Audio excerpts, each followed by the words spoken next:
නමෝ තස්සේ භගවතෝ අරහතෝ සම්මා සම්බුද්දස්සේ නමෝ තස්සේ භගවතෝ අරහතෝ සම්මා සම්බුද්දස්සේ නමෝ තස්සේ භගවතෝ අරහතෝ සම්මා සම්බුද්දස්සේ කන්දානං පටිපාටි ධාතු ආයතනානිච අබොච්චින්නං පවත්තමානං සංසාරෝති පෞච්ඡති තී. ධර්මානුශාසනාවේ හිස දැහැවර අනුග්‍රහක දායකත්වයේ ධර්මින් ධර්මානුශාසනාව පටිගත කිරීමේ අවස්ථාවට සහභාගී වෙන්නා වූ අනුග්‍රහක බවතුන් ප්‍රමුඛ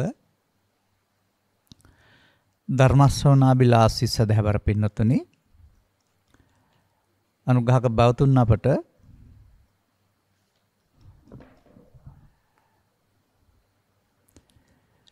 නිවන් මාර්ගට උපනිශ්‍රේ වන ගැඹුරට යොමු වන ධර්මදේශනාවක් කියන මාතෘකාව යටතේ ධර්මදේශනාව කරන්න ආරාධනා කරලා තිබෙන්නේ. අපි අපේ පරිකල්පන ශක්තිය යොදමින් විවේක වෙලාවල ඉන්න වෙලාවට රට සමාජයේ අතීතයේ අනාගතයේ බුදු සමය ඉගැන්වීම මේ සියල්ල පිළිබඳව සරලව හිතනවා නෙවෙයි, ගැඹුරින් හිතනවා. තර්කානුකූල හිතනවා නෙවෙයි, තථාගතයන් වහන්සේගේ දේශනාවලට අනුකූලව හිතනවා. ඒ හිතනකොට තමයි කල්පනා වෙන්නේ සමාජයේ බෞද්ධයයි කීවාට පාරම්පරික වශයෙන් ගත්ත බෞද්ධකමක් හෝ පාසල් යාමෙන් ඉගෙන ගත්ත බෞද්ධකමක් තුළ මව්පියන් හෝ පාසල හෝ දහම් පාසල හෝ උගන්වපු මතයක් සත්‍ය වශයෙන් පිළි අරගෙන කිසියම් අන්ධකාරයක ඉන්නා බව. මේ මත කියන දේවල් එකක්වත් බුදු සමය හැමුවේ වැදගත් වෙන්නේ නැහැ. ඒ හැම එකක්ම මතයක් කියන එකේ තේරුම ආපහු දෘෂ්ටියක් බවට පත් වෙලා සංයෝජනයක්, සසර බන්ධනයක්, නිවන් මාර්ගට බාධාවක් වෙනවා වරුණාම අනාවබෝධයෙන් ගන්න කිසිම අදහසක් වැදගත් වෙන්නේ නැහැ. මේ අනාවබෝධයෙන් ගත්ත අදහස් වලින් පිරුණ සමාජයක් තමයි ಭಾರತ ඉතිහාසය කියලා කියන්නේ බුද්ධ කාලීනව. ඒ මතවලට බුදුන් වහන්සේගේ සංඛ්‍යාලේඛන අනුව මත 62ක් තිබුණ බව සහ ඒ 62ට බෙදුන සමාජයක් හිටියයි කියන එක තමයි බ්‍රහ්මජාල සූත්‍රය තුල පෙන්වන්නේ. ඒ මතවල තියෙන්නේ මේ සංසාරයේ මුල් පැත්ත පිළිබඳව මතයක් සහ අග පැත්ත පිළිබඳව මතයක්. ඒ හින්දා ඒකට කියන්නේ පූර්වාන්ත කල්පිත සහ අපරාන්ත කල්පිත කියලා. නමුත් ඒකක්වත් දුකින් මිදෙන මාවත උනේ නැහැ. තථාගතයන් වහන්සේ ඉදිරිපත් කළේ 63 වෙනි මතේ නෙවෙයි. උභවන්තේ අනුපගම්ම. මේ දෙපැත්තට නොයා කියන එක. වර්තමාන සමාජයට මා දකින්නෙත් එමදු අශාස්ත්‍රීය මතයකට එළඹෙන්නේ නැතිව කල්ැතුව ධර්ම දේශනා කරලා බලන්න, ධර්ම ශ්‍රවණය කරලා බලන්න. ධර්ම ශ්‍රවණය තුළ පැහැදිලි වෙන කරුණු ආශ්‍රයෙන් නිගමනයකට නැත්තම් මතයකට එළඹෙන්නත් ඕන නැහැ. ගත යුතු තීරණයක් පිළිබඳව දූරදර්ශී වෙන්න ඕන. අද මෙතන මේ ධර්ම දේශනා කරන මගිනොත් අවුරුදු 50කට ඉස්සර ඇහුවා නම් 40කට ඉස්සර මමත් ඒ පාරම්පරික මතවල හිටපු කෙනෙක්. ඒ අර ත්‍රිපිටක බුද්ධ වචනය හදාරන්න නැතුව ඒවයින් උපුටා දක්වා වූ බුද්ධඝම් පොත කියන ඉස්කෝල පොත කියවලා බලලා එහෙම නැත්නම් ඒවා පිළිබඳ ගැඹුරු අවබෝධයක් නැති අත්තා කිරියම්ම නැත්නම් අම්මා තාත්තා දීපු අදහස් ටික එකතු වෙලා ඒ පරම සත්‍ය වශයෙන් පිළිගත්තා. නමුත් වෙන්න ඕන එහෙම නෙමෙයි. වෙන්න ඕන විදිහ තථාගතයන් වහන්සේ වදාරනවා ගැඹුරු තැන් කෙරෙහි ප්‍රඥා සොයමින් ඕනයි කියලා. ගම්බීරේසු ඨානාඨානේසු පඤ්ඤා චක්කුං කමති. අනෙක් ගැඹුරු තැන් කෙරෙහි අවධානය යොමු කරන්න පුළුවන් තැන දක්වා අපේ දියුණුව බුද්ධිය දියුණු වෙනකොට තමයි මේ බ්‍රහ්ම ජාලය නැත්තම් මේ මත ගොඩ තුළ පැටලිලා ඉන්න බව. සාමාන්‍යයෙන් ඔය දැල් දානවා දැකලා නැති වුණත් අපි සමහරට කැමරා වලින් දැකලා තියෙනවානේ. කලපුවක දැල් දැම්මත්, වැවක දැල් දැම්මත් තව දැලට මාළු පැටලෙන එක නෙවෙන්නේ. පැටලෙන්නේ ඇයි?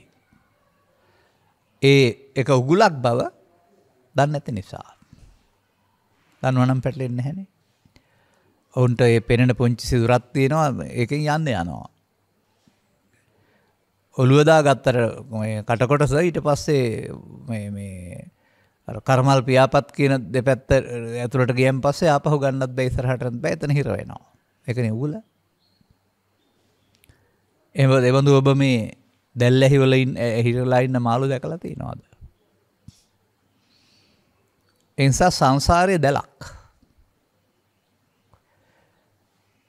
ඒ දැලේ හිර වෙලා ඉන්නේ. හිර වෙලා ගැලවීම ගැන කතා කරනවා, නැත්නම් එහෙමයි සමාජය කරන්නේ. හිර වෙලා ඉන්න බව දන්නේ ගැලවීමක් ගැන කතා කරනවා. ඒ නිසා මේ සංසාරේ නැමැති දැලට හිර වෙන්නේ කොහොමද කියලා තේරුම් ගන්න ඕන. අනේ එතකොට ඔබ කියන මේ ගැඹුරට බසින්න පුළුවන් කාරණාව තේරුම් ගන්න පුළුවන් වෙනවා. මිනිසත් භවයේ සහ බුද්ධෝත්පාදේ, මිනිසත් භවයේ සහ සදහම් හමුවීමේ අගය එතකොට වැටහෙන්නේ. ඇයි එහෙම උන්වහන්සේ දේශනා කළේ කියලාවත් අපේ බොහෝ දෙනා හිතන්නේ නැහැ. මේ බුදු සමයේ විග්‍රහ වෙන සත්වලෝක සම්බන්ධයෙන් ගත් කල සතර අපායකුත් මිනිස් ලෝකුත් පිනමුල් කොටගත් ඕපපාති ප්‍රතිසන්දි 6ක් දිව්‍ය ලෝක වශයෙන්ුත් රූපී ධානය හෝ අරූපී ධානය මුල් කරගත් උත්පත්ති ස්ථාන 20කුත් හදලා තියෙන මිනිසුන් විසින් මේ හදාගෙන තියෙනවා. මේවා කොටසකට කියනවා කාම දුගති, කොටසකට කියනවා කාම සුගති. තව කොටසකට කියනවා කාමයේ මුල් කොටගත් නොවන බැවින් රූපී අරූපී බවතල කියලා. මේ උත්පත්ති ස්ථාන මේකට තුන් භවය කියලාත් කියනවා. ලෝකයා කල්පනා කරන්නේ තුන් භවයේදී බුදුවරු පහළ වෙන්නේ මනුස්ස ලෝකේ. එයයි කියලා. ඇයි බුදුවරු කාලයේ දීපේ දිසේ කුලේ මව් බලන්නේ ඇයි කියලා.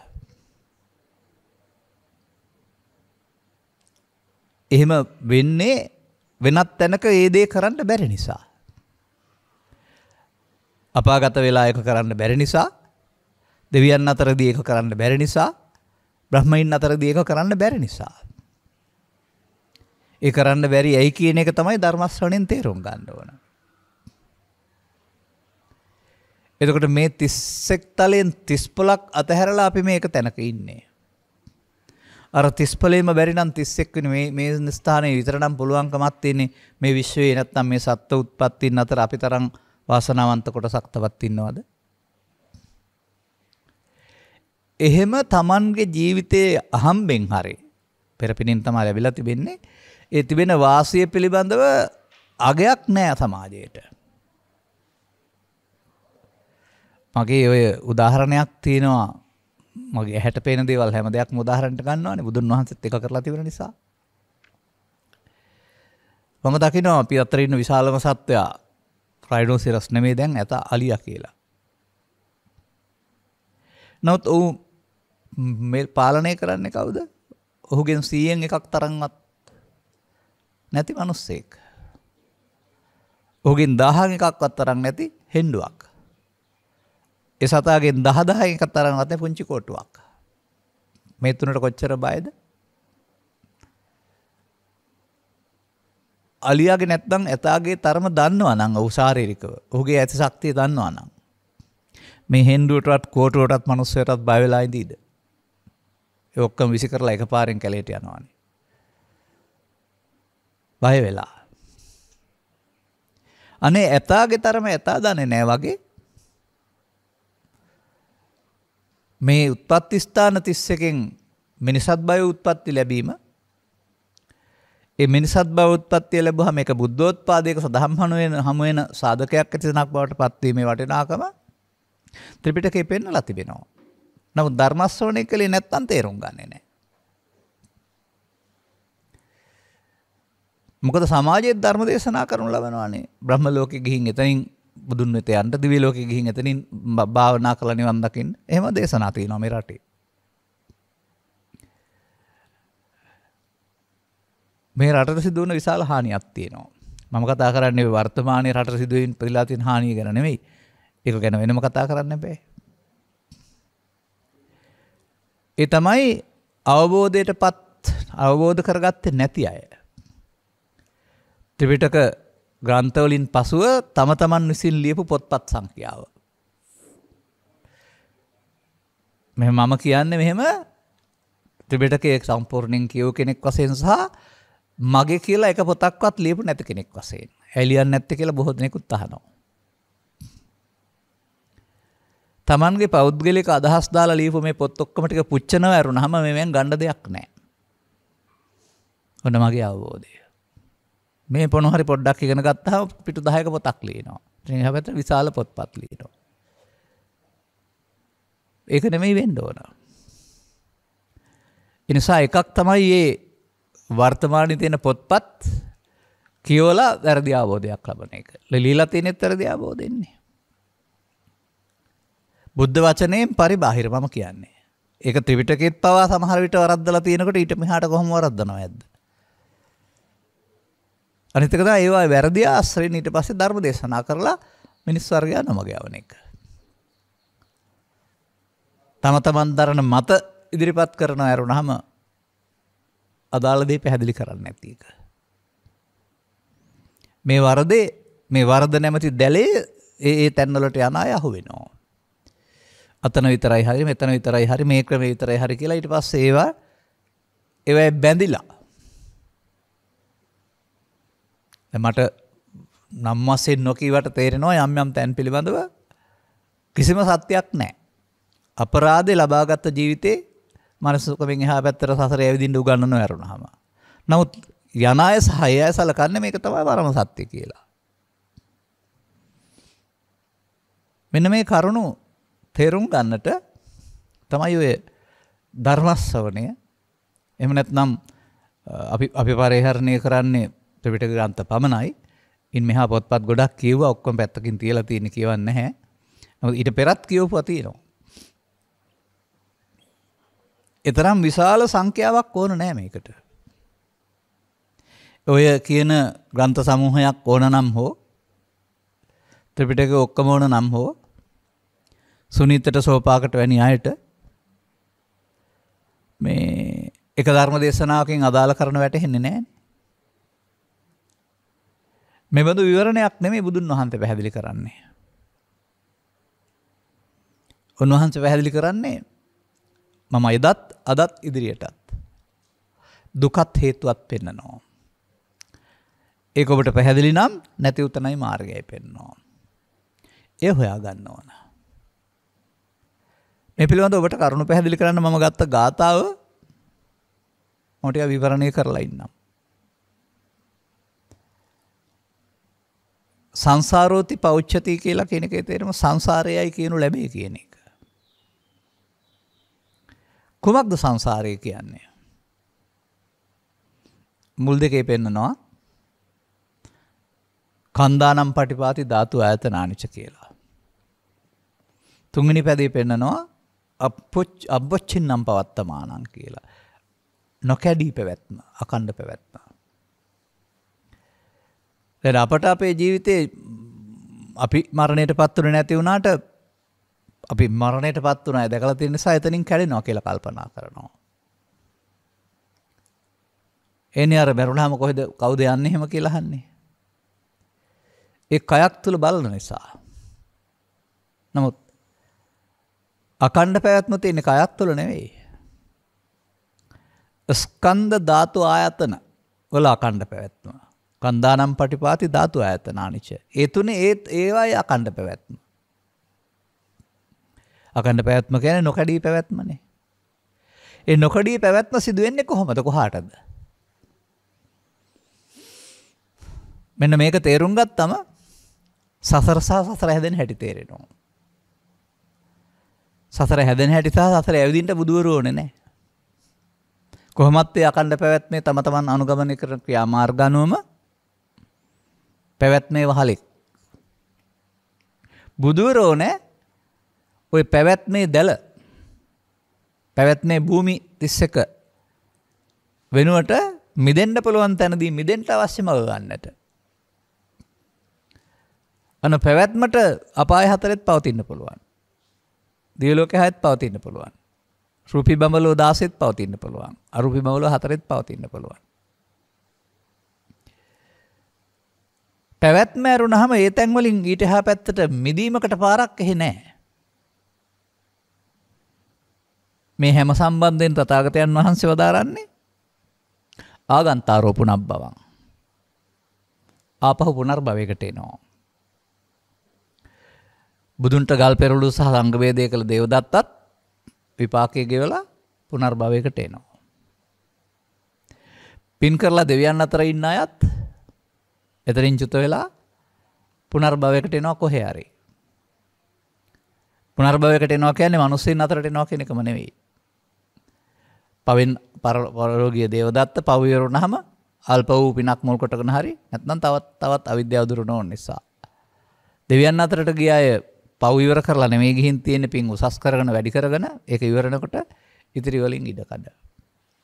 බඹලෝ ගිය අය පව පින් ඉවර කරලා නෙමෙයි ගිහින් තියෙන්නේ ඒව යට කරලා ධානය උපදවාගෙන ධාන ශක්තිය පිරිහෙනකොට ආපහු. සසරෙන් පිට වෙන්න දොරටුවක් නැහැ. හතර අපායෙත් නැහැ, දිව්‍ය ලෝක හයෙත් නැහැ, බඹලොවත් නැහැ. අනාගාමී බඹලෝ යනන් ආවේ වැරුණ විට. අපි කතා කරන්නේ බඹලෝ කියලා කතා කරන්නේ බුදුන් වහන්සේ පහළ වෙන්න පෙර රූපී අරූපී ධාන වලින් බඹලෝ ගිය අය. ආපහු එන්න වෙනවා. ඒ කියන්නේ මේවට ගියේ කොහෙන්ද? මේවා තියනවද? මේවා පොළොව යට හරි උඩ හරි තිබෙනවද? අපට යන්න නැත්නම් අපි හදාගෙන යනවද? මෙන්න මේවට උත්තර හොයන්න ඕන. බහුතර ලෝකයා හිතන්නේ මේවා තියෙන අපි යනවා කියලා. නමුත් මිනිසා රැස් කරන කර්මානුව වුන් හදාගෙන යනවා ඇරුණාම හදාගත්තොත් තියෙනවා යාට. ඒවා තියෙනවා අපි යනවා නෙවෙයි. අපි හදාගත්තොත් යන්න වෙනවා. හදාගත්තොත් ගියොත් එතකොට මග ඇරුණේ මොකද්ද? බුද්ධෝත්පාදයේ සද්ධර්මයයි. ආයෙත් එන්න වෙනවා බුද්ධෝත්පාදයේ සහ ධර්මය හොයාගෙන එහෙන් ගැලවෙන දොරටුවක් නැහැ.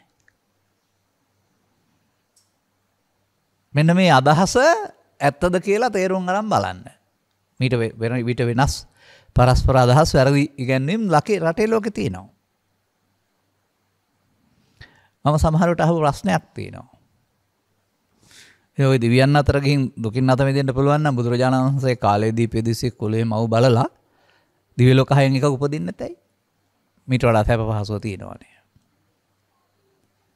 නැත්නම් බඹලෝ උපදින්න නැතයි. මනුස්සෙන්ට තේරෙන්නේ නැති කාරණයක් තියෙනවා. මම ඉස්සරහට කියලා දෙන්නම් ඒක. මේ කන්දානම් පටිපාති පෙන්නලා. ඒකට ඒ අවශ්‍ය කාර්යය කිරීම සඳහා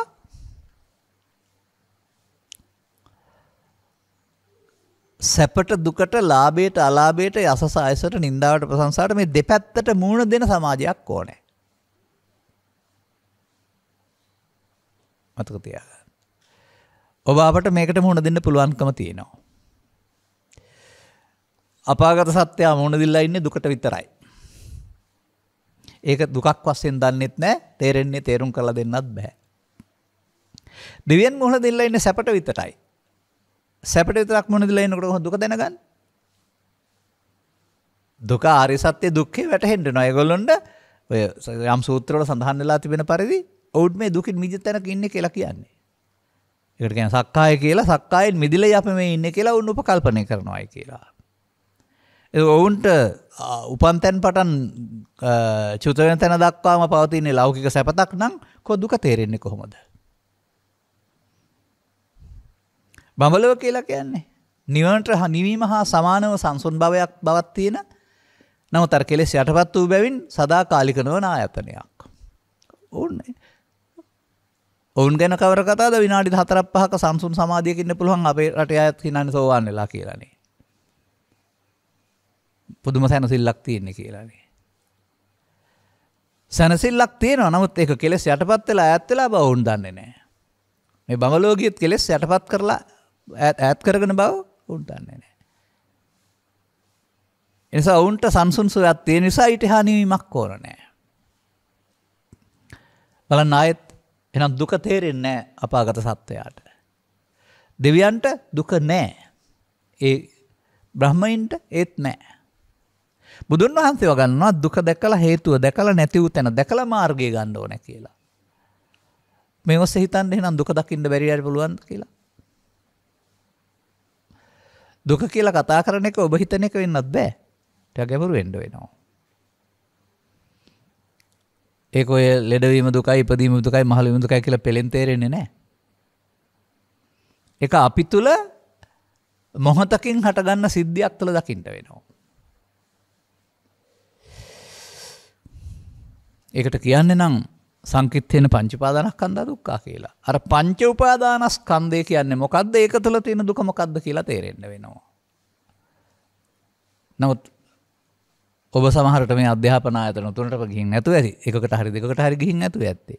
අපි තුනටම ගිහින් තියෙනවා. පාසල, පිරිවෙන, දහම් පාසල. ඒකකවත් නැහැ කියන්න මම දන්නවද? ඒ නිසානේ අපිට වෙනම ධර්ම දේශනා කරන්න වෙලා තියෙන්නේ. දැන් බලන්න මේ ස්කන්ධ ධාතු ආයතනයන්ගේ නොකැඩි පැවැත්ම කියන වචනේ ඔබ තුලින් තේරුම් ගන්න බලන්න. එතකොට අපායත් ස්කන්ධ ධාතු ආයතන, දිව්‍ය ලෝකෙත් ස්කන්ධ ධාතු ආයතන, බඹලොවත් ස්කන්ධ ධාතු ආයතන, මනුස්ස ලෝකෙත් ස්කන්ධ ධාතු ආයතන. පොඩි පොඩි වෙනස්කම් තියෙනවා. අපාගත සත්වයාට ගවයා සුනකේ ආදී වශයෙන් ඝනකයකුත් තියෙනවා නැත්නම් ඕපාතික ප්‍රතිසන්දියක් තියෙනවා. අපට ඝනකයක් තියෙනවා. දෙවියන්ට ඝනකයක් නැහැ. අපේ බෞද්ධයෝ හිතන් ඉන්නේ දෙවියන්ටත් අපට වගේම කයක් තියෙනවා කියලා. ඒක මම කිව්වර වැරදි මත කියලා. ඔක මම කිව්වයි කියලා ඔය Facebook එකේ හිමිනමක් මට දොස් පවර්ලක් තිබුණා. මට වැදගත් නැහැ ඒක. ද්වේෂසහගතව දොස් පවර්ලා තිබුණා. උත්තර දෙන්න ගියේ නැහැ. ඊට පස්සේ මහා කච්චායන මහරහතන් වහන්සේ විග්‍රහ කරලා තියෙන ත්‍රිපිටකගත පාළිය විග්‍රහ කරලා පෙන්වුවා මෙන්න මෙතනයි මේක තියෙන්නේ කියලා. කොතනද? සත්වයාට ජාති, ජරා, ව්‍යාධි, ශෝක, පරිදේව වැළකීම් තියෙනවා. උන්වහන්සේ පැහැදිලි කරනවා. දෙවියන්ට තියෙන ජාති විතරයි, ජරා ව්‍යාධි නැහැ. ආයෙ මරණ තියෙනවා. හේතුව ඇයි? දෙවියන්ට ඝනකයක් නැති බැවින්.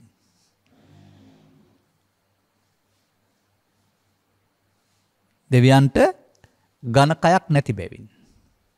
අන්න එහෙමයි අපි අතිපිටකලින් හොයාගන්නේ. ඝනකයක් තියෙනවනේ දිරන්නේ ලෙඩටපත් වෙන්නේ.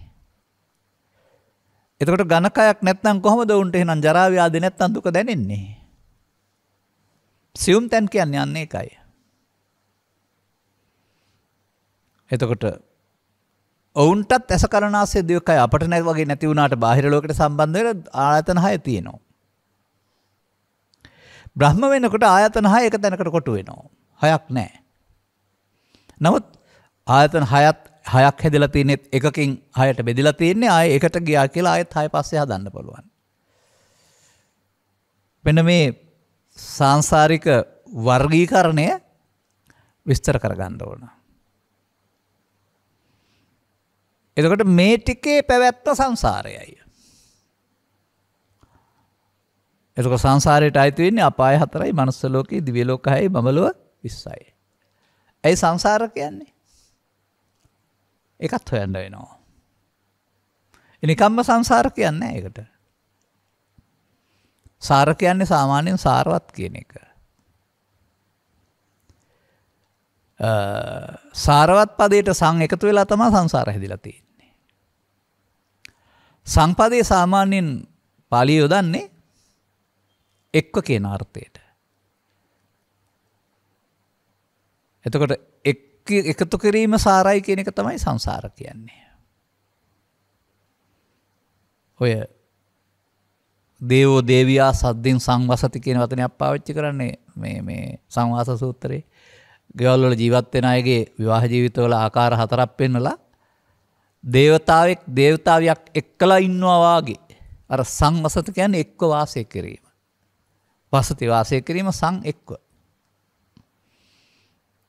ඒ නිසා සම්පදේ ලංකාවටත් ඇවිත් තියෙනවා සංවර්ධනය. අර පෙන්නන්නේ ගමක තියෙන ජලය විදුලිය දුරකථන මහා මාර්ග සියල්ල දියුණු කරනවට සංවර්ධනය කියනවා. එකට වැඩි දියුණු කිරීම. දැන් සංසාරයේ බලන්න. එකතු කිරීම සාරයි. මේ සමාජයේම ජීවත් වෙනවා සුරාව සූදු දුරාචාරය හොරකම අල්ලස. එවෙන් කල්ලි හොයන එක සාරයි කියලා හිතන අය. එතකොට උන් පවුනේ සාර. උන්ට පව් සාරයි. දැන් මේ බෞද්ධ ආගමික ජීවිතේ නැත්තම් මේ බෞද්ධ රටේ 1948 ආණ්ඩුපත් වෙනකොට 7-5ක්වත් අපි විදේශයට ණය නැහැ. ඊට පස්සේ අපි 50 ගණන් වල ඉඳලා ටික රට සංවර්ධනය කරන්න අපිට යහපත් වෙන්න හැමෝම ගිහින් ණය ගන්නවා. ඔක්කොම එකතු වෙලා අපි උකස් කරලා කිසිවෙකුට ගැලවෙන්න බෑ.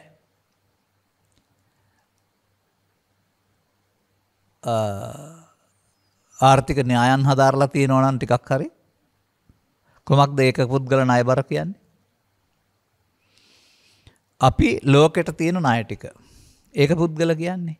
ලෝකෙට අපි තියෙන ණය ටික ලංකාවේ ඉන්න මිනිස්සුන්ගෙන් බෙදුවාම එකට උත්තර එනවනේ. බනිස් ගෙඩි 100ක් තියෙනවා 10 දෙනෙක් අතර බෙදලා දෙපුවාම කීයක් හම්බ වෙනවද නම් 10න් බෙදපුවාම එක්කෙනෙකුට 10ක් හම්බ වෙනවා. එහෙමනේ අපි ගණන් හදන්නේ. අද ඒක පුද්ගල ණය බර රුපියල් ලක්ෂ 10යි. මම මේතදී මම දැනගෙන හිටියේ නෑ එච්චර කියන්න. ඒ කියන්නේ අපි රුපියල් ලක්ෂ 10කට ලෝකෙට විකුණලා ඉන්නේ මේ ඔක්කොම. හැමෝම කාටවත් නිදහස් වෙන්න බෑ. එහෙනම් කොතන හරි ආර්ථික න්‍යාය වැරදීනේ. ඒ කියන්නේ හදන්න කියලා ගත්තට 45ක් හදනකොට 55ක් හොරකම් කරනවා ඔක්කොම. ඒවා ඉතින් කොහෙද තියෙන්නේ කියලා හම්බ වෙයි.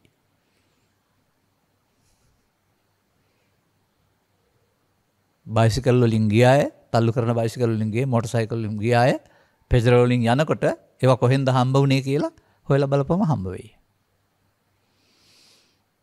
ඒතර මම මේ මොකක්ද එකෙන් කියන්නේ? පෞසාර කියන එක සතෙක් මරණ එක විතරක් නෙමෙයි. හොර බොරුව වංචාව කපටිකම අල්ල සියල්ල පවුනේ බොරුනේ. පෞසාර.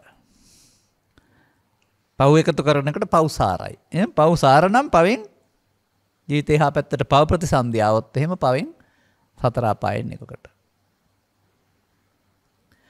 අන්න අපේ අම්මා තාත්තා හරි ගුරුවරු හරි පූජ්‍යපක්ෂේ හරි ඕකනම් හරියන දෙයක් නෙමෙයි දුක් විපාක පස්සෙන් එනවා. එහෙනම් පැව් කරන්න එපා පින් කරන්න කියලා. අපි වෘත්තඥාන භාවය තුළ පින් සාර වෙනවා. මව්පියන්ට සැලකීමේ පටන් ගුරුවරුන්ට ගරු කිරීමේ පටන් සමාජ සේවා කටයුතු කිරීමේ පටන් එහෙම නැත්නම් විහාරස්ථානයක් රැකගෙන නඩත්තු කිරීම කඩන පින්කම් කිරීම ආදී එම පිරිසක් ඉන්නවා පින් සාරයි. ඔවුන්ට ජීවිත අවසානයේ පින આવොත් ඔවුන් පිනින් මිනිසුන් අතරට හෝ අඩු පිනෙන් නම් මිනිසුන් අතර අඩු දාණයෙන් සහ සීලෙන් සහ මධ්‍යම දාණයෙන් සීලෙන් මිනිසුන් අතර ඉහළ දාණයෙන් සීලෙන් දෙවියන් අතර අන්න පින්සාර සංසාරය. වර්තමානයේ බොහෝ දෙනාට නොතේරුණාට ඉන්දිය සමාජයේ මේ පවපින දෙක අතහැරලා කියන එකේ තේරුමෙන් මිදිලා කියන එක නෙවෙයි යටපත් කරලා මගහැරලා ඊට වඩා එහා කුසලයක් හොයලා තිනවා කැලේට ගිහින්. ඒක දැන් ධානා කුසලයේ කියලා. ඒක කරන කුසලයක් නෙමෙයි කෙලෙස් යටපත් කිරීමෙන් උපදවා ගන්නා වූ සංසොන් සිත. ඒකේ වර්ග දෙකක් තිබිලා තියෙනවා රූපාවචර සහ අරූපාවචර. ඔවුන්ට ඒක සැනසෙල්ලයි. ඒ ධානසුවේ සැනසෙල්ලයි. එතන ධාන සාරයි.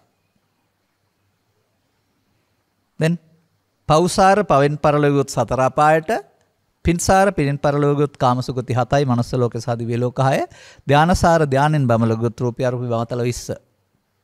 පෞසාර පින්සාර ධානසාර සමානයි සංසාර. ඔන්න උගුල. ඔය උගුලෙන් ගැලවෙන්න බුදුවරු පහළ වෙන්නේ නැහැ. අපායේ හරි දිව්‍ය ලෝකේ හරි බ්‍රහ්ම ලෝකේ හරි මනුස්ස ලෝකේ පහළ වෙලා මිනිසාට නුවණ දෙනවා. හදන්න එපා සසර. සසර හදන්න නම් බුදුවරු ඕනේ නැහැ. ඕනේ ආගමක ඕන ජාතියක ඕන රටක ඉපදිලා ඕන පවක් ඕන පිනක් ඕන ධානයක් වඩා ගත්තාම පෘථග්ජන භාවය තුල සසර හැදෙනවා. දැන් සංසාර තව ටිකක් විග්‍රහ කරන්න වෙනවා. ඔය පෙන්නුවේ මෙහෙමනේ. මිනිසා විසින් Taman රැස් කරන කර්මයන්ට අනුව සසරක් හදා ගන්නව ඇරුණාම ඔය තුම්පලටම කවුරුත් යන්නේ නැහනේ. එක තැනකට යන්නේ. රැස් කරන කර්මයන්ගේ අන්තිම මොහොතේ මතුවෙන කාරණේ අනුව පවෙන් පරලෝ යාම, පිනෙන් පරලෝ යාම, ධානෙන් පරලෝ යාම කියන එකකින් තමයි පරලෝ යන්න වෙන්නේ. ධානෙන් පරලෝ යාම ඊට අඩුයි, පවෙන් පිනෙන් පරලෝ යාම තියෙනවා. සසරෙන් මිදෙන්න අවශ්‍ය මඟ සලසා ගැනීමට උපන් මිනිසත් භවයේ ඉපදී ආයෙත් සසර හදනවා නම් කොහෙන්ද මිදෙන්නේ? ඔබ මේ ගාථාව අහලා තියෙනවද? තස්සීදං සම්මුඛී භූතං යං ලෝකස්මින් සුදුල්ලබං මනුස්ස පටිලාභෝච සද්දම්මස්සච දේශනා අලං වායමිතුන් තත්තාත්ත කාමේන ජන්තුනා. කෙනෙකුට මොන ගැහෙනවලු සම්මුඛී භූත වෙනවා කියන්නේ මොන ගැහෙනවා කියන එක. මේ ලෝකේ කියන්නේ අපේ ලෝකේ තරක් නෙමෙයි විශ්වයේ. නැත්තම් මේ සත්ව සංහතියේ අතිශය දුර්ලභ අවස්ථාවක් තියෙනවලු. සුදුල්ලබං නිකන් දුර්ලභ නෙමෙයි. කුමක්ද? මනුස්ස ප්‍රතිලාභය. මනුස්ස ප්‍රතිලාභයට දෙවෙනි කාරණේ තමයි සදහම් හමුවීම. මෙන්න මේ දෙක හමු වුණා නම් තමා මේ සසර උගුලෙන් ගලවා ගැනීම සඳහා උත්සාහ කිරීම සුදුසුයි. අලං සුදුසුයි වායමිතුන් උත්සාහ කිරීම ඒ සඳහා. තමා ගලවා ගැනීමට කැමති කෙනා. ඊළඟ ගාථාවේ තියෙන්නේ මොකද්ද? මනුස්සලාභං ලද්දාන සද්ධම්මේ සුප්පවේදිතේ. මනුස්සලාභ ලැබ සුප්‍රවේදී සද්ධර්මයක් හම්බ වුණාම ඒකට කියනවා ශණය කියලා. ඒ ගැන නොසලිකිලිමත් වුණොත් ඒ කණං නාදිගච්ඡanti. ඔහු ශණේක් මාගිය කෙනෙක්. අපාය ගිහින් හරි දිව්‍ය ලෝකෙකින් හරි බ්‍රහ්ම ලෝකෙකින් හරි ආපහු බෑ. එතකොට ශණේක් මාගියා. අතිනාමෙන්ති තේ කණං. එනිසා ශන සම්පත්තිය තියෙන්නේ අපාය හරි දිව්‍ය ලෝකෙ හරි බ්‍රහ්ම ලෝකෙ හරි නෙමෙයි. මිනිසුන් අතරට ශන සම්පත්තිය එකයි තියෙන්නේ. අනිත් එක සද්ධර්මය හමු වුණාම. මේකට මම ලස්සන කතාවක් කියලා තියෙනවා බහලා නැත්නම් අහගන්න. කී වතාවක් කියලා නිසා පරණයි කතාව. අවුරුදු 2000 වසර 2000 විතර කාලේ මේ දවදිව චාරිකාවක ගියාම අර ගිජ්ජකුට පර්වතයට ගොඩ වෙන්න තිබුණා කැරකෙන කුටුපුටු පෙළියක්. ඒක නිරන්තරයෙන් විදුලියෙන් වැඩ කරන්නේ නතර වෙන්නේ නැහැ. කොටසක් ඉහළට යනවා කොටසක් පහළට එනවා. අපිට වාඩි වෙන්න වෙලාවක් නැහැ. ඒගොල්ලෝ අලින් වාඩි කරනවා ඉක්මනට. නැත්නම් ගිහින් ඉවරයි පුටුව. කන්ද උඩට ගියන් පස්සේ එතන ඉක්මනින් ඇදලා ගන්නවා. නැත්නම් ආයෙත් පෙළට අහු වෙනවා. ආයෙ වෙන තැනක් බහින්න තැනක් නැහැ. මේක ඇතුළු වෙන්නත් එක දොරටුවයි තියෙන්නේ පිට වෙන්නත් එක දොරටුවයි තියෙන්නේ. බැරි වුණොත් රවුම ආයෙ යන්න වෙනවා. නැවත දිගටම යනවා. ඉතින් මේව මට මතක් වුණේ ඒකයි. මේ සසරෙන් පිට වෙන්න වෙන දොරටු නැහැ. ඒ දොරටුවෙන් එළියට එන්නේ නැත්නම් ආයෙත් සසර රවුමට තමයි වැටෙන්න වෙන්නේ. අපාය 4ට, දිව්‍ය ලෝක 6ට, මනුස්ස බ්‍රහ්ම ලෝකෙට. අර විදුලි රවුම වගේ, පුටු රවුම වගේ. නිරන්තරයෙන් විදුලියෙන් ක්‍රියාත්මක නිසා නතර නොවි යන රවුම වගේ. එළියට පනින්න එක දොරටුවයිනේ තියෙන්නේ. කන්ද මුන්දර නම් එතනින් එළියට බහින්න වෙනවා. පල්ලමේදී නම් එතනින් එළියට එන්න වෙනවා. සසරෙන් එළියට එන්න තියෙන තැන තියෙන්නේ මෙහෙ විතරක් නම් මොන මෝඩේ අද මේ සසරේ ඇවිදලා නිවන් දකින්න උගන්වන්නේ එහෙනම්? බ්‍රහ්ම ලෝකේ හරි දිව්‍ය ලෝකේ හරි ගිහින්. අන්න ඒවා තමයි මෝඩ ඉගැන්වීම් කියලා මම කියන්නේ. Taman දන්නේ නැති එක කටපියන් නිකන් ඉන්න ඕනේ එක්කෝ.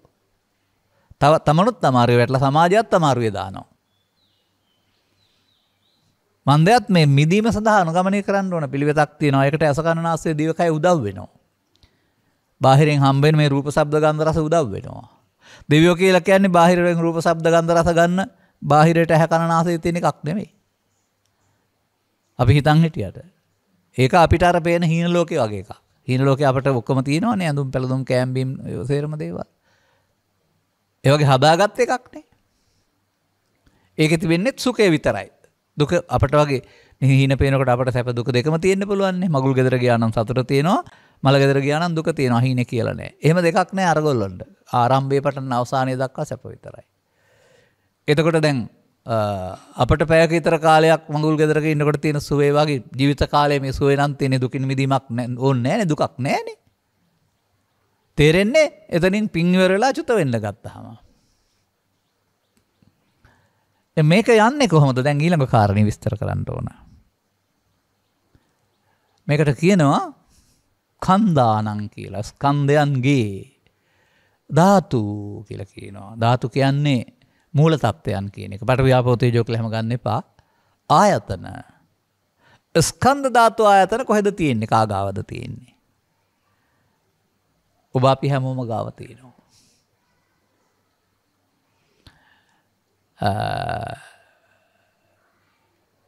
ස්කන්ධ කියලා කියනවා ඇහැට කනට නාසයට දිවට කයට යමක් හමු වෙන විට ඒ හඳුනා ගැනීමට පහළ වෙන්නා වූ චෛතසික සමූහයට.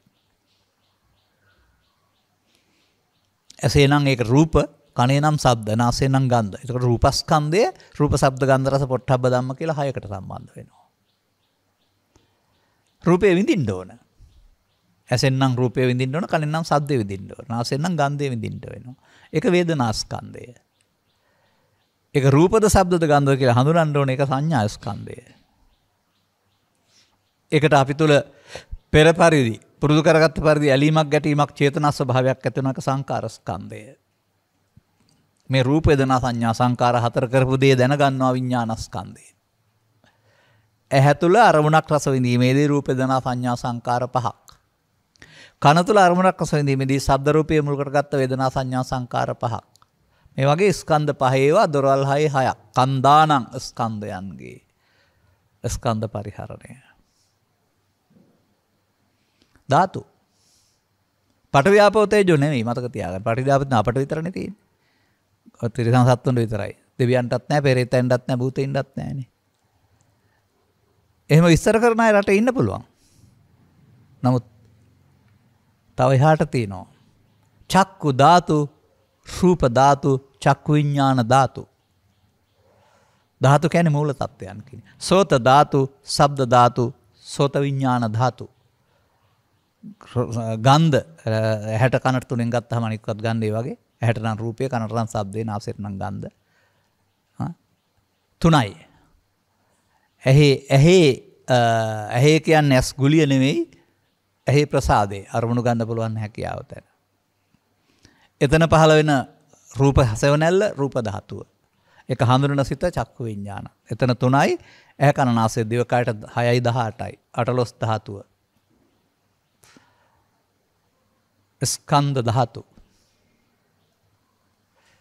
එතකොට ඇසේ කනේ නාසයේ දිවේ කයේ කොතන හරි ස්කන්ධ පහළ වෙනවා.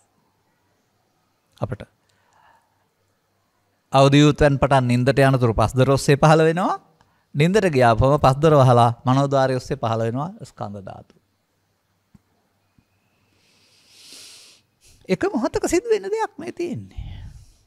අය ආයතන කියන්නේ. දැන් පහළ වෙලා දැන් ඉවර වෙනවා.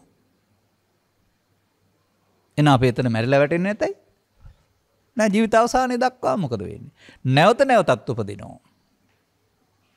මේ කය තුළ නම් අපිට දීලා තියෙන ආයසානුව එතෙක් කල් උපදිනවා. දැන් උපදිනවා විතරක් නෙමෙයි ඒකට අදාළ ලෝකයක් බාහිරින් අපි හදාන තියෙනවා මෙහි.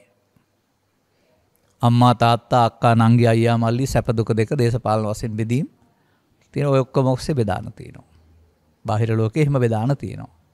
බෙදාගත්ත පරිදි නිින්ද ගියාපම එහෙ තියෙනවා. දැන් මේ නිින්ද ලෝකේ වෙන්න මේ ලෝකේ මුකුත් ඕනේද? අවුව ඕනෙත් නැහැ, වැස්ස ඕනෙත් නැහැ, හිරු ඕනෙත් නැහැ, බස් ඕනෙත් නැහැ. බාහිර ලෝකේ තියෙන මොකවත් ඕන නැහැ. ඒ ඔක්කොම සිහින ලෝකේ තියෙනවා. මෙහෙන් නෙවෙයිද හදාගත්තේ? මේ ලෝකේ අතහැරුණාට අර ලෝකේ අතහැරේ කියලා හිතෙනවද? එනතින් නිින්ද ගියාම අතහැරෙන්නේ නැතයි මේ ලෝකේ අතහැරලා නිදා ගන්නවනේ අපි.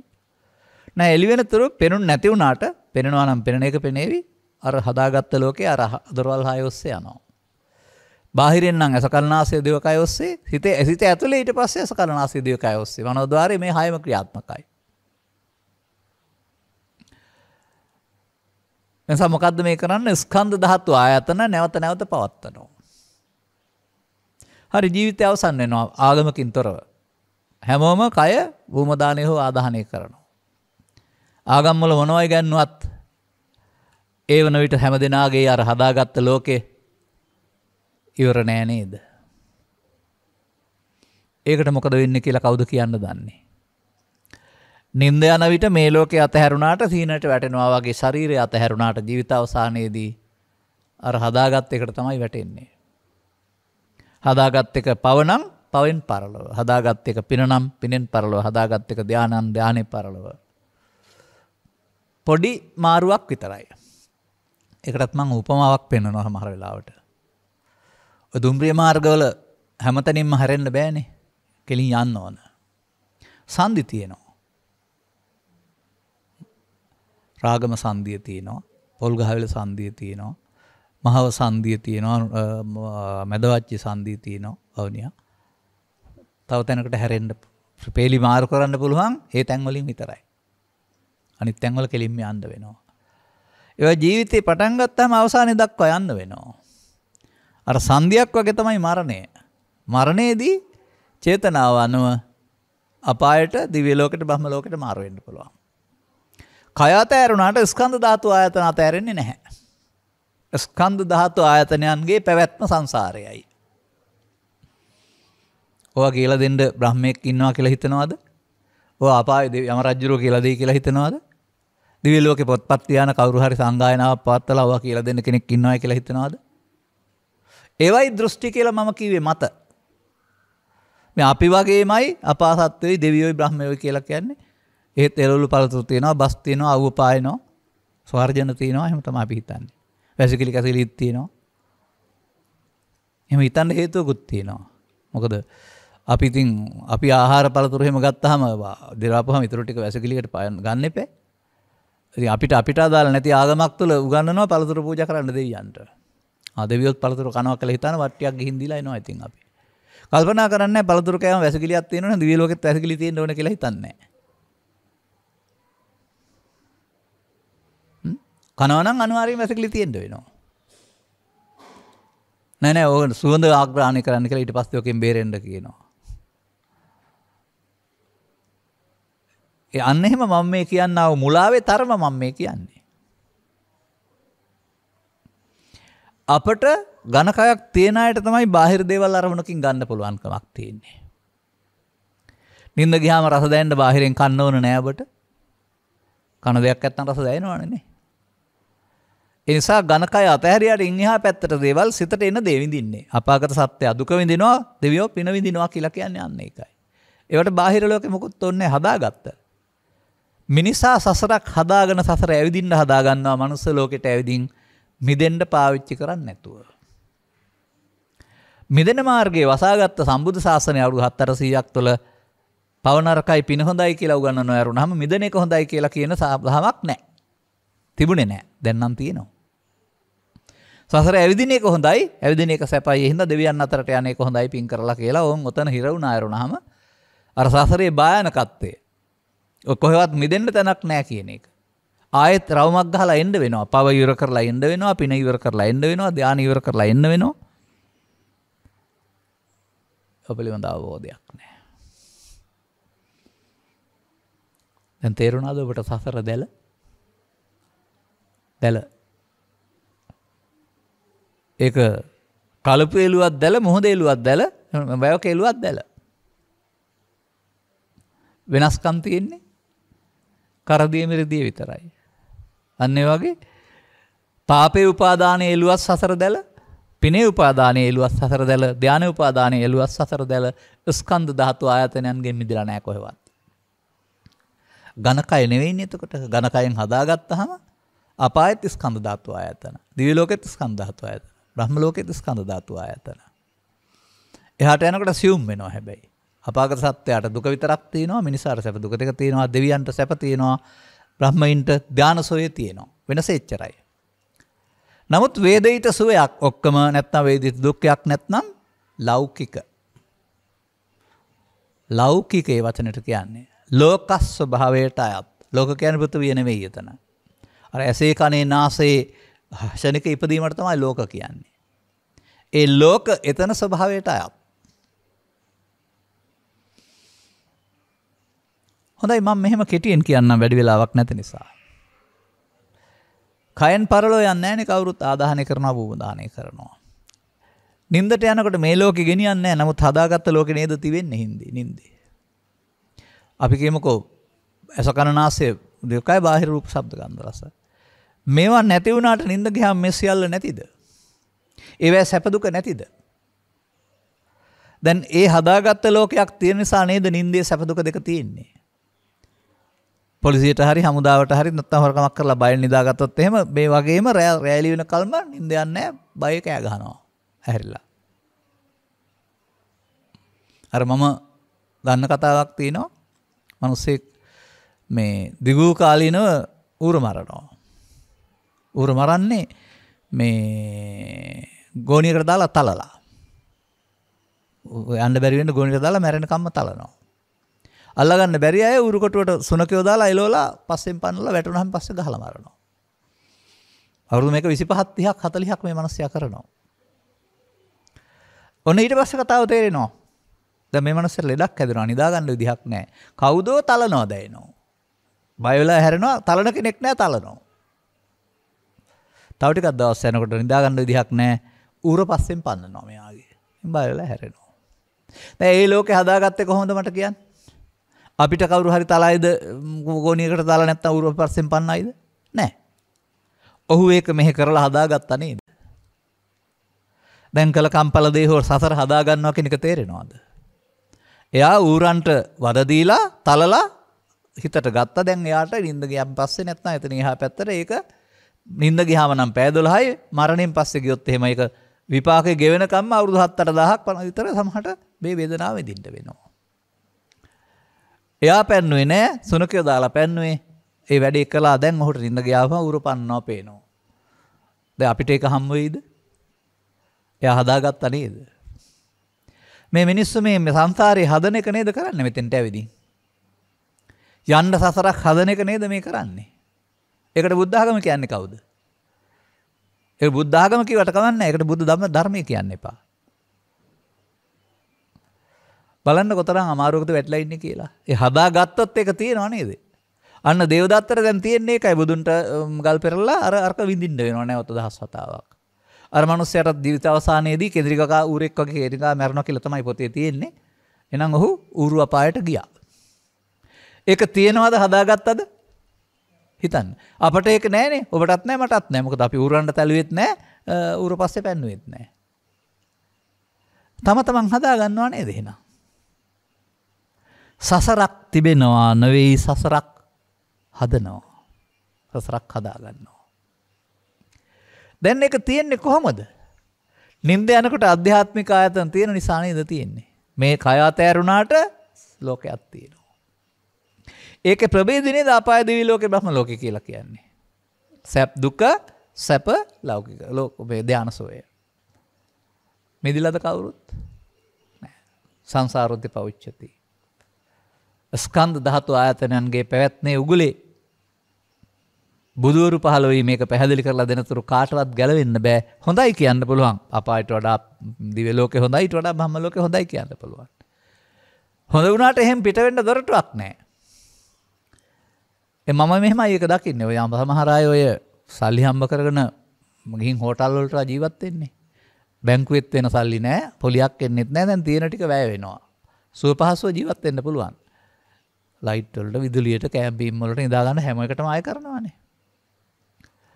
හොඳයි ගිනුම හිස් වුණොත් ඊට පස්සේ හෝටලේ කන්න දෙයිද? නෑ, පහුදාට එළියට විසි කරනවා. පාරට දානවා.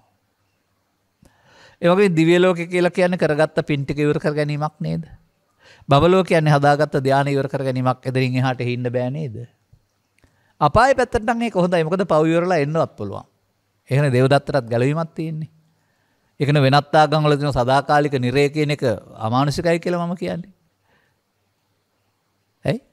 මේ මිනිස්සු ජීවත් වෙනකොට 25ක් මේ හොඳ දේවල් කරනවා 75ක් නරක දේ කරනවා. උදාහරණයක් වශයෙන් 75ට දඬුවමනේ නිරය කියන්නේ. ඒක 125. ඒකට හම්බ වෙන්නේ නැද්ද ආපහු? 100%ක්ම වැරදි කරන්නේ නැහැ නේ කවුරුත්. නම බුදුදහමේ 75න් අපාය වින්දනම් 125 විඳින්න ආපහු මෙහාට එන්න පුළුවන් ආයේ.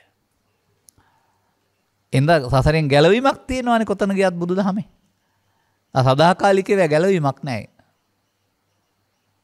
ඒව විස්තර කරන්න ඉතින් කාලේ තරම් ලැබෙන්නේ නැහැ මට. මෙන්න මේ නිසා මේ මම පැහැදිලි කළේ මොකද්ද කියලා බලන්න. සංසාරය කියලා කියන්නේ ඔන්නෝම අපි හදාගන්න එකක්. දැන් මේ කය අතහැරෙනකොට අර ආධ්‍යාත්මික ආයතන 6 නැත්නම් අටලොස් ධාතුව නැත්නම් පරලොවක් නැහැ. අටලොස් ධාතුව කියලා කියන්නේ සිහිනෙන් පෙනෙන රූපයයි, ඇසයි, ඒක හඳුනන හිතයි. ශබ්දයයි, කනයි, ඒ ටික. ප්‍රසාද 6, ගෝචර රූප 6, මානසිකාර 6ට අටලොස් ධාතුව කියලා කියනවා. අටලොස් ධාතුව ශූන්‍ය වුණ දවසට තමයි සසර ගමනක් නතර වෙන්නේ. තියනවා නම් යන්න වෙනවා. තිබුණොත් නින්ද ගියාට මෙහි ලෝකේ නැතුවට එහි තියනවා වගේ පරලොව යනකොට මේක තියනවා නම් එයාට තියනවා සසර. දැන් ඔබ අසා නැද්ද රහතන් වහන්සේලාට එමෙ හිණ පේන්නේ නැහැ කියලා. ඒ කියන්නේ අටලොස් ධාතුව ශූන්‍ය වෙලා කියන එක නේද? මෙතනින් එහා පැත්තට යන්න සසරක් නැත්තේ අර ආධ්‍යාත්මික ආයතන මමත්වයෙන් ශූන්‍ය වෙලා කියන එක නේද? මේක අපි හදන්න ඕන නේද තේරුම් අරගෙන. භාවනාව යන මේක හදන එක බව තේරුම් ගන්න. වරද්දා ගන්න එක පමාව, හදන එක භාවනාව. ඉස්සර තිබුණේ 70 ගණන් වල කවිපදයක්. කවිපදේ හරි කවි හරි කියලා හරි හොඳයි කියන්නේ මම. අපට ඇති සැපේ සසරින් මිදීමය. ඒ කාලේ පුපිට්ටන් වල තිබිච්ච පූජා වලට එහෙම ගියා නම් සමහර විට ඔක මතක ඇති. ඒ සසරෙන් මිදෙන්න අපාගත සත්‍යයට බෑ, දෙවියන්ට බෑ, බ්‍රහ්මයින්ට බෑ, මිනිස්සුන්ගෙන් බහුතරයකට බෑ. බුද්ධෝත්පාදයක සදහම් හමු වුණ පුද්ගලයෝ අනුගමනය කළොත් පමණක්. එතෙන්ට ඇවිදින් මේක අතහැරියොත් ඔබ මොකද කරන්නේ? ඒක නම් නාදිගච්ඡanti මේ ෂණය. ඒකනේ ෂණය කියන්නේ ඒකට වැඩේ කරන්න පුළුවන් වෙලාව. ඒ ගැන සැලකිලිමත් නැත්නම් ඔබ ආයෙත් සසර රවුමට අහු වෙනවා. මේ පිළිබඳව පැයකට විස්තරය මේ කලේ. පැය දෙකකට ගත්තත් තව විස්තර කරනවා. පැය හතරකට ගත්තත් තව විස්තර කරනවා. විස්තර කරන්න පුළුවන් ඕන තරම්. ඔබේ අවබෝධය බවට පත් වෙන්න. දැන් ඔය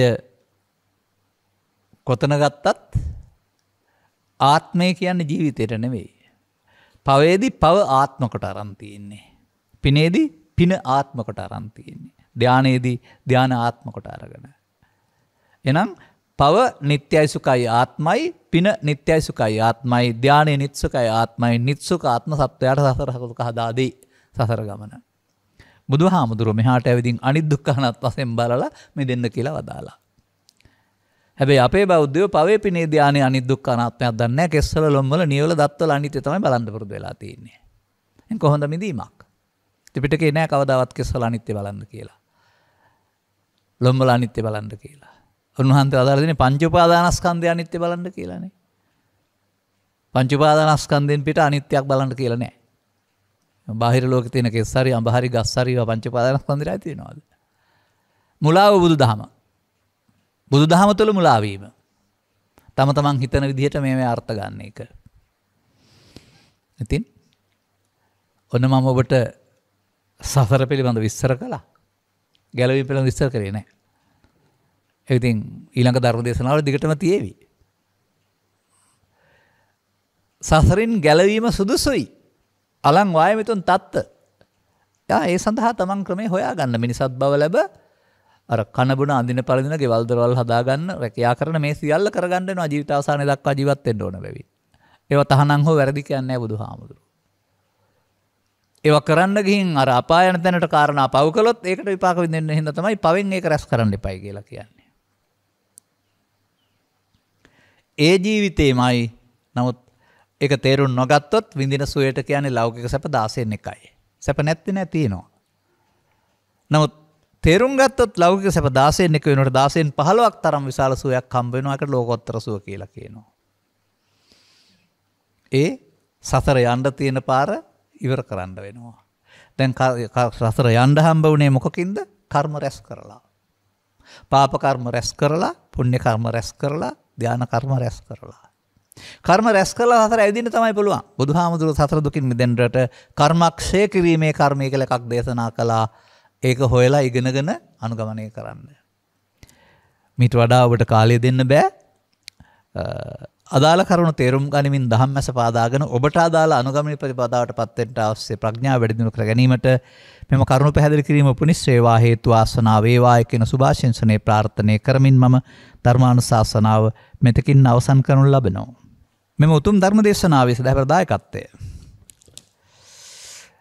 මෙම උතුම් ධර්ම දේශනාවේ ප්‍රඥා නාලිකාව තුළින් විකාශනය කිරීම සඳහා සදැහැති දායකත්වයෙන් දරනු ලබන්නේ අභවප්‍රාප්ත වෛද්‍ය සිසිර වික්‍රමාරච්චි මැතිතුමාගේ ආදරණීය භාර්යාව හේමා වක්කුමුර මහත්මිය, දිලී වික්‍රමාරච්චි දියණිය, දිනුෂ වික්‍රමාරච්චි පුතණුවන් විසිනි අරමුණු අතර. මීට වසර 5කට පෙර මැයි මාස 3 වන දින අභවප්‍රාප්ත වූ කෑගල්ල ගම්පහ සිද්ධායුර්වේද බෙහෙත් ශාලාවේ සහ හේම්සි ගෲප් ව්‍යාපාරයේ අධිපතිව සිටි වෛද්‍ය සිසිර වික්‍රමාරච්චි මැතිතුමා සිහිපත් කර උපහාර දැක්වීම පිණිසත් අවශ්‍ය නම් පින් පැමිණීම පිණිස මෙම උතුම් ධර්ම දේශනාව සිදු කරන ලබන අතර එතුමාටත් ඩී.ආර්. වක්කුමුර මෑණියන්ටත් ඩී.එම්. වක්කුමුර පියාණන්ටත් ධර්මරත්න වික්‍රමාරච්චි මහත්මයා සහ අතුල වක්කුමුර මහතා ඇතුළු පවුලේ මියගිය සියලු ඥාති හිත මිත්‍රාදීන්ටත් උපහාරයක් වේවා. උතුම් ධර්මාදානයන් ජනතන්ව පුණ්‍ය කුසල් අවශ්‍ය නම් අනුමෝදන් වී ඒ ජීවිත සුවපත්ව මතුපිතනා භාවයකදී නිවන් මඟ හෙළි කර ගන්නට ලැබේවා. රටවැසි සැමට ඇතිවිප්ති වෙන්නා වූ කරදර උපද්දවමින් මිදී සහනදායි පරිසරයක් උදා වේ පිණිසත් මේ උතුම් ධර්ම දානමේ පුණ්‍ය කුසලයේ හේතු වේවා. ගරුණීය ධර්මදේශකයන් වහන්සේට නිදුක් නිරෝගී සුවපත් භාවයේ සහ උතුම් වූ නිර්වාණ අවබෝධයේ පිණිස පුණ්‍ය කුසල් හේතු ආසනාව වේවායි ප්‍රාර්ථනා කරමු.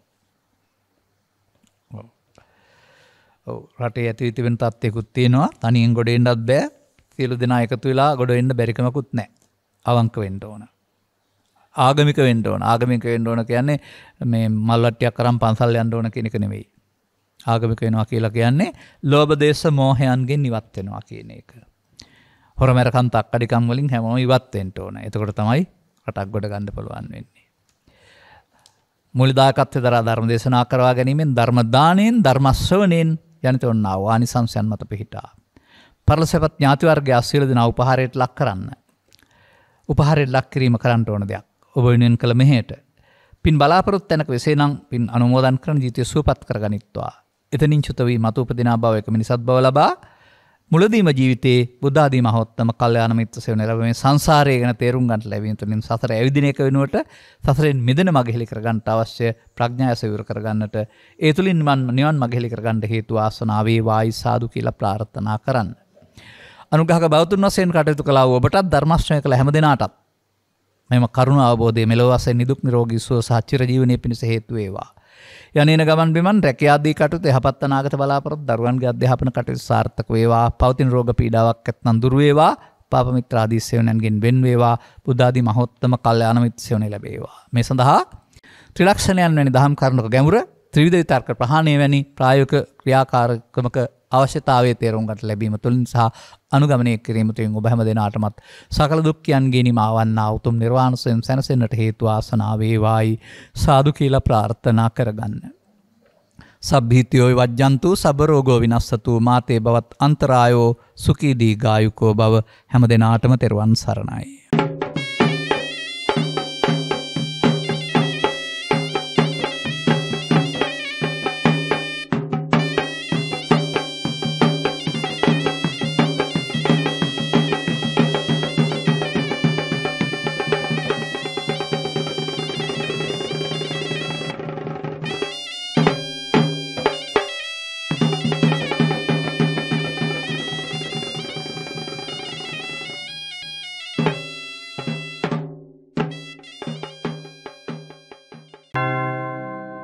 රාගක්ඛයෝ නිබ්බානං